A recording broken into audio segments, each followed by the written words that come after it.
అందరికీ నమస్కారం. ఈ రోజు మన విశేషాలేంటో చూసేద్దాం. నిన్న కాగ్నిజెంట్ క్యాంపస్ భవన్ నిర్మాణ భూమి పూజలో పాల్గొన్న చంద్రబాబు నాయుడు గారు, నారా లోకేష్ గారు మనకి ఈ విధంగా చెప్తున్నారు. నాలెడ్జ్ ఎకానమీ ఏఐ హబ్‌గా విశాఖ ఐటీకి ఎకోసిస్టమ్‌గా ఏర్పడుతుంది. ఇంటర్నెట్ విప్లవంతో పాటు ఐటీకి ఫస్ట్ మూవర్ అడ్వాంటేజ్గా తీసుకున్నారటండి.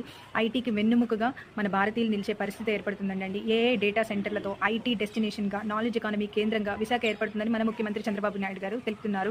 పర్యాటక రంగానికే కాకుండా టెక్నాలజీకి విశాఖ కేంద్రంగా మారుతుంది.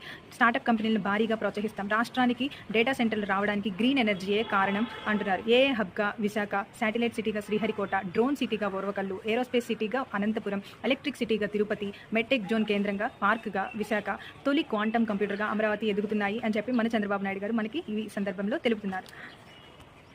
ప్రపంచంతో విశాఖ పోటీ, కాగ్నిజెంట్ రాక టెక్ యుగానికి నాందంటున్నారు. ఇంకా మనకి ఏపీ ఎకనామిక్ పవర్ హౌస్గా విశాఖను తీర్చిదిద్దుతామని చెప్తున్నారు. ఐటీ సంస్థల శంకుస్థాపన కార్యక్రమంలో మంత్రి నారా లోకేష్ గారు చెప్తున్నారు. ఇది కేవలం భూమిపై పెట్టుబడి కాదు, అవకాశాల్లో పెట్టుబడి. మన యువత భవిష్యత్తుకు తయారవుతున్న ఒక అవకాశం అని లోకేష్ గారు పేర్కొన్నారు.